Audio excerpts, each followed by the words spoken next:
வீர தீர சூரன் படத்துக்கு பெரிய எதிர்பார்ப்புகள் நிறையவே இருந்துச்சு. மிக முக்கியமாக அவங்க ப்ரொமோஷனுக்கு பண்ண வீடியோவை பார்க்குறதுக்கே ரொம்ப சந்தோஷமாக இருந்தது. காரணம் என்னென்னா, சுராஜ் வெஞ்சராமுடு வந்து புதுசாக தமிழுக்கு வந்திருந்தார். அது ரொம்ப கலக்கலாகவே இருந்தது. ரொம்ப இயல்பாக அந்த இன்டர்வியூலாம் இருந்தது. இந்த படத்தை வந்து அருண்குமார் வந்து இயக்கியிருக்கிறார். ஏற்கனவே பண்ணையாரும் பத்மினியில் கவனத்தை ஈர்த்தவர் சேதுபதி. அவருடைய படங்களில் எல்லாத்துலேயுமே வந்து ஒரு அந்த ஹஸ்பண்ட் ஒய்ஃபுக்குள்ளே இருக்கிற ஒரு அந்த அன்பு இருக்குல்ல, அந்த காதல் இருக்குல்ல, அது ரொம்ப அற்புதமாக இழையோடும். எனக்கு பண்ணையாரும் பத்மினி அவ்வளோ பிடிக்கும். சமீபத்தில் இயக்குனர் அருண்குமார் கிட்ட உங்களுக்கு என்ன மாதிரி படங்கள் பிடிக்கும் அப்படின்னு கேட்டால், எனக்கு ஈரானிய ஃபிலிம்ஸ் மாதிரி பிடிக்கும், ஏன்னா பார்த்து அழுதுகிட்டே இருக்கணும் அப்படின்னு. பட் ஆனால் பல்வேறு தளங்களில் பயணிக்கக்கூடிய இயக்குனர், முக்கியமாக சித்தா, இந்த பக்கம் பார்த்தீங்கன்னா பண்ணையாரும் பத்மினி, இப்போ வீரதீர சூரா ஒரு ஆக்ஷன் பேக்கு.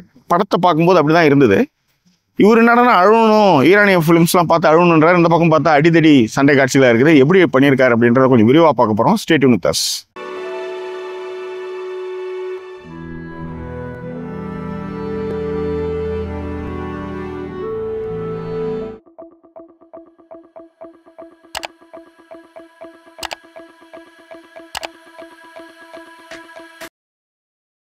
வீர தீர சூரன் இந்த திரைப்படத்துடைய கதை என்ன? விக்ரம், துஷாரா விஜயன், அவங்க 2 பசங்க மதுரையில் வசிக்கிறாங்க. மளிகை கடை வச்சு நடத்திட்டு இருக்காங்க. பட் அன்ஃபார்ச்சுனேட்லி எப்பயுமே இயல்பாக ஒரு வாழ்க்கை போயிட்டு இருந்தா அது போர் அடிச்சிடும் இல்லையா? சில பிரச்சனைகள் வருது. அந்த பிரச்சனைகள்லேருந்து விக்ரம் குடும்பம் வெளியே வந்துச்சா இல்லையா அப்படின்றத அந்த திரைப்படத்துடைய கதை. விக்ரம் காளி கேரக்டரில் ரொம்ப நாள் கழித்து பின்னிருக்காருன்னே சொல்ல முடியும். அந்த கேரக்டர் வந்து லெஃப்டில் ஹேண்டில் பண்ணுற மாதிரி தான் நான் நினைக்கிறேன். காரணம் என்னென்னா, ஒரு சிவப்பு கலர் ஜட்டி போட்டுக்கிட்டு இப்படி கையை இப்படி உள்ளார இப்படி வச்சுட்டு நடந்து வர்ற அந்த தோரணையாக இருக்கட்டும், ஒரு காம்பினேஷன் ஷாட்டு, எஸ்ஜே சூர்யாவுக்கும் அவருக்கும் வெளியில் நின்று பேசிகிட்டு இருக்க மாதிரி ஒரு காம்பினேஷன் ஷாட்டு.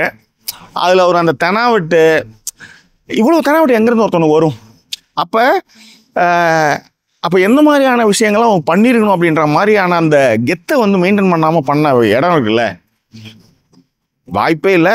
எஸ்பெஷலி அந்த போலீஸ் ஸ்டேஷனில் அந்த துப்பாக்கி எடுக்கிற இடம் இருக்குல்ல, goose bumps moment. Dushara Vijayan பொதுவாக அருண்குமாரோடைய இயக்கத்தில் வர்ற படங்கள் எல்லாமே வந்து கணவன் மனைவிக்குள்ளே இருக்கிற அந்யோன்யத்தை ரொம்ப அழகாக வெளிப்படுத்தும்.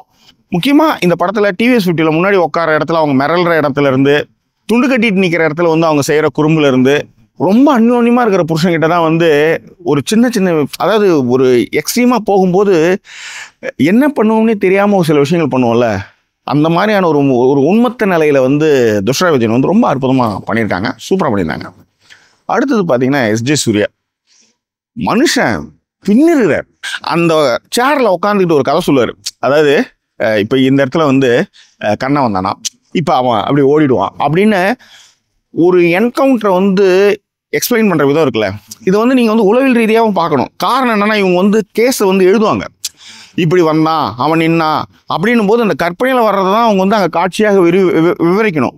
அது ரொம்ப அழகாக எழுதியிருந்தாங்க. சூப்பராக பண்ணியிருந்தாரு. உண்மையிலே எஸ்ஜே சூர்யா வந்து பின்னிருக்காருன்னே சொல்ல முடியும். அடுத்தது வந்து சுராஜ் வெஞ்சராமுடு. மனுஷன் வந்து பின்னிருக்காரு. எஸ்பெஷலி அந்த கட்டைக்கு நடுவில் உட்காந்துருப்பாரு. அந்த இடத்துல கையறு நிலைன்னு சொல்லுவாங்கல்ல, அந்த மாதிரி, அதாவது கெத்தாக இருக்கணும்னு நினைக்கிற இடத்துல வந்து தாழ்ந்து போகிற ஒரு இடம் இருக்குல்ல, அது ரொம்ப அழகாக எக்ஸ்ப்ரெசிவாக ரொம்ப அற்புதமாக பண்ணியிருந்தார்.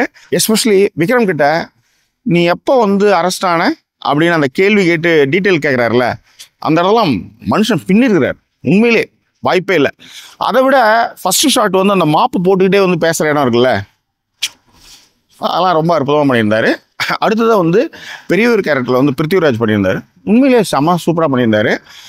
ஒரு இடம் நல்லாயிருக்கும், தூக்கிட்டோன்னு சொல்லணும், தூக்கிடுவான்னு சொல்லக்கூடாது அப்படின்னு அந்த திருத்துற இடமா இருக்கட்டும், ஒரு சட்டிலாக வந்து ஒரு சில விஷயங்கள் ஹேண்டில் பண்ணுற விதமாக இருக்கட்டும்.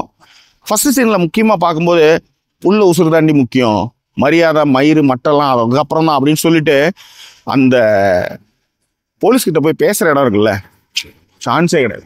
சின்ன கேரக்டர்ஸ் கூட ரொம்ப நல்லா பண்ணியிருந்தாங்க. மிக முக்கியமாக வெங்கட் கேரக்டரில் நடித்த அந்த பையனாக இருக்கட்டும், ரவியோடைய அதாவது பெரியவருடைய ஒய்ஃபாக நடித்தவங்களாக இருக்கட்டும், அவங்க வீட்டில் இருக்கிற அந்த மூணு பெண்களாக இருக்கட்டும், எஸ்பெஷலி விக்ரமுடைய அம்மா ரொம்ப நல்லா படுத்திருந்தாங்க. நிறைய சீன்ஸ் வந்து ரொம்ப நல்லா இருந்தது. உதாரணத்துக்கு வந்து தேங்காய் கேட்பாங்க, மளிகை கடை தேங்காய் கேட்பாங்க, ஆனால் ஒரு செம்ம ஒரு மாதிரி கன்ஜஸ்டடான ஒரு சீன் அது. அந்த இடத்துல விக்ரமுடைய நடிப்பை பார்க்கணும். அவ்வளோ அற்புதமாக அந்த தேங்காய் கீனி அதை கொடுக்குறதா இருக்கட்டும், குழந்தை தூங்குதுன்றதுக்காக வந்து அந்த விஷயங்கள் பண்ணுறதா இருக்கட்டும், சான்ஸே கிடையாது. உண்மையிலே கதாபாத்திரங்கள் அத்தனையுமே ரொம்ப சிறப்பாக பண்ணியிருந்தாங்க. படத்திற்கு மிகப்பெரிய பலமாக நான் பார்க்குறது தேனி ஈஸ்வருடைய ஒளிப்பதிவு. உண்மையிலே வந்து அந்த துண்டை இப்படி கடிச்சிக்கிட்டு திருவிழாவில் நடந்து போகிற அந்த சீன் இருக்குல்ல, அந்த சீன் ரொம்ப அற்புதமாக பண்ணியிருந்தாங்க. வீட்டில் சாப்பாடு போடுறது ரொம்ப இயல்பாக இருந்தது. எல்லா ஷாட்டும் அவ்வளோ இயல்பான லைட்டிங்கு ஃபண்டாஸ்டிக்காக பண்ணியிருந்தாங்க. தேனி ஈஸ்வர் வந்து உண்மையிலே கடைசியில் வந்து ஒரு சிங்கிள் ஷாட் ஒன்று ட்ரை பண்ணியிருந்தாங்க. ஃபண்டாஸ்டிக். அடுத்தது பிரசன்னா ஜிகேயோடைய எடிட்டிங், எஸ்பெஷலி கிளைமேக்ஸ் ஃபைட்டை வந்து உண்மையிலே அற்புதமாக பண்ணியிருந்தார். ரொம்ப நல்லா பண்ணியிருந்தார். ஓகே, அதே மாதிரி அந்த police station scene fantastic. Right. GV Prakash வந்து சத்தம் இல்லாமல் ஒரு அசத்தலான ஒரு பேக்ரவுண்ட் ஸ்கோரையும் சாங்கையும் கொடுத்துருக்காரு. எஸ்பெஷலி அந்த போலீஸ் ஸ்டேஷன் சீனாக இருக்கட்டும், 10 தசாப்தங்களுக்கு முன்பு அப்படின்னு போடுறதுக்கு முன்னாடி வந்து ஒரு மாதிரி கிரங் அந்த அந்த மாதிரியான விஷயங்கள்லாம் ரொம்ப நல்லா பண்ணியிருந்தது. அதாவது இந்த மாதிரி மியூசிக் வந்து நம்மளை வந்து டிஸ்டர்ப் பண்ணிகிட்டே இருக்கும். அது ஒரு மாதிரி இந்த யாருக்காவது கையில் எங்கேயாவது தீர்த்தனம்னா இப்போ ஒரு மாதிரி கீச்சு குரலாக ஒரு மாதிரி நரன்னு ஒன்றுவாங்க, அது செய்யாதுன்னுவாங்கல்ல, அந்த மாதிரி இந்த படத்தில் வர்ற அந்த மியூசிக் வந்து நம்ம வந்து இன்டெப்த்தாக நம்மளை வந்து வேறு மாதிரி ஒரு மாதிரி அப்படின்ற மாதிரி இருக்குது. ஏன்னா படமே அப்படி தான். ஏன்னா ஒரு நாள் நைட்டுக்குள்ளே அதை முடிக்கணும் அப்படின்னும் போது அந்த விஷயத்தை ரொம்ப அற்புதமாக பண்ணியிருந்தாங்கன்னு சொல்லுவேன். முக்கியமாக பேக்ரவுண்ட் ஸ்கோர் வந்து எஸ்ஜே சூர்யா அண்டு விக்ரம் பேசுகிற அந்த combination shot, police station shot, climax finisher super. நன்கு எழுதப்பட்ட திரைக்கதை அப்படின்னா அதுக்கு உதாரணம் என்ன தெரியுமா? இந்த படம். ஏன்னா ஃபஸ்ட்டு 20 நிமிஷத்துக்கு அவ்வளோ டீட்டெயில். இத்தனைக்கும் வந்து நீங்கள் காட்சிகள் மூலமாக சொல்லவே இல்லை. ஒரு சின்ன சின்ன ஷார்ட் மூலமாகவும் என்னெல்லாம் நடந்தது, அவங்களுக்குள்ள நடக்கிற அந்யோன்யம் என்ன, அவன் ஏன் இப்படி நின்னா, இவங்களுக்கும் அவங்களுக்குமான என்ன தொடர்பு இருக்குது, அந்த மாதிரி ரொம்ப அற்புதமான எழுத்து அதுன்னு நான் சொல்லுவேன். காரணம் அந்த ஃபஸ்ட்டு 20 மினிட்ஸ் வந்து அவ்வளோ சூப்பராக பண்ணியிருந்தாங்க. What is the minus point? ரொம்ப இயல்பாக கதாபாத்திரங்கள்லாம் ரொம்ப நல்லாவே இருந்தது. இப்போ உதாரணத்துக்கு ஃபஸ்ட்டு அந்த சாப்பாடு போடும்போது பார்த்தீங்கன்னா அந்த கறி குழம்பு நல்லி எலும்புலாம் போடும்போது இப்படிலாம் போயிட்டு இருக்கும்போது பின்னாடி ஒரு லேடி வந்து பூ கட்டிட்டு இருப்பாங்க.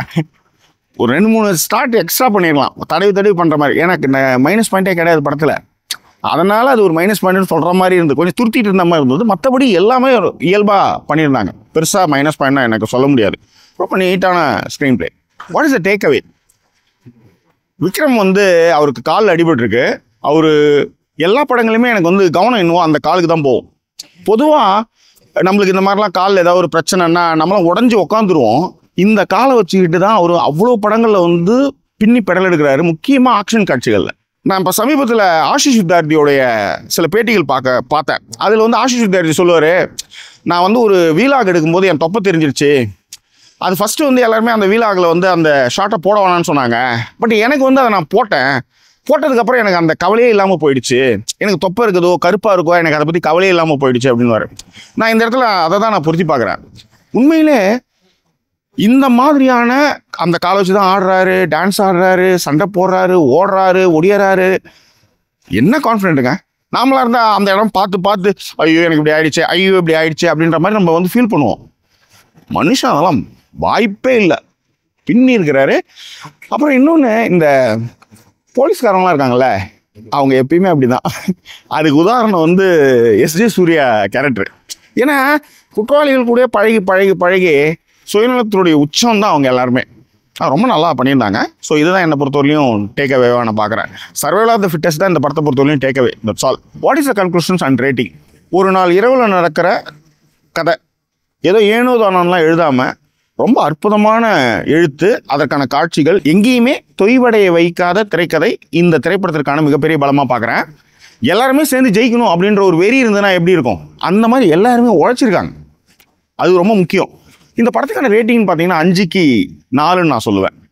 அருண்குமார் வந்து ஒரு ஸ்டஃபுள்ள இயக்குனர் அப்படின்றத இந்த திரைப்படத்தில் நிரூபிச்சிருக்காரு. காரணம் என்னென்னா, பண்ணையாரம் பத்மினியும் சித்தா மாதிரியான உணர்வுபூர்வமான படங்கள் எடுக்கிற அதே நேரத்தில் இந்த மாதிரி ஒரு ஆக்ஷன் பேக்கேஜை என்னால் கொடுக்க முடியும் அப்படின்றத சிறப்பாக பண்ணியிருக்காரு. உதாரணத்துக்கு சேதுபதியில் வந்து யார் பெரிய ஆளோ அவனை உடைப்பார், அவனை அடிக்கும் போது பக்கத்தில் கூட மிரடுவான். அந்த மாதிரியான அந்த விஷயங்கள்லாம் அவருடைய திரைக்கதையில் நிறைய இடங்களில் இந்த படத்தில் வந்து பயன்படுத்தியிருக்கிறாரு. உண்மையிலே ரொம்ப அற்புதமாக இருந்தது. இந்த படத்தை வந்து ஆக்ஷன் ரசிகர்கள் வந்து மிஸ் பண்ணாமல் பாருங்கள். ஸோ வேற என்ன, உங்கள் கருத்துக்களை பின்னூட்டங்களை சொல்லுங்கள். இன்னும் வேறொரு எபிசோட் உங்களை நான் சந்திக்கிறேன். அது ஒரு நன்றி கூறிவிடுவது உங்கள் ஜாக்கி சேகர்.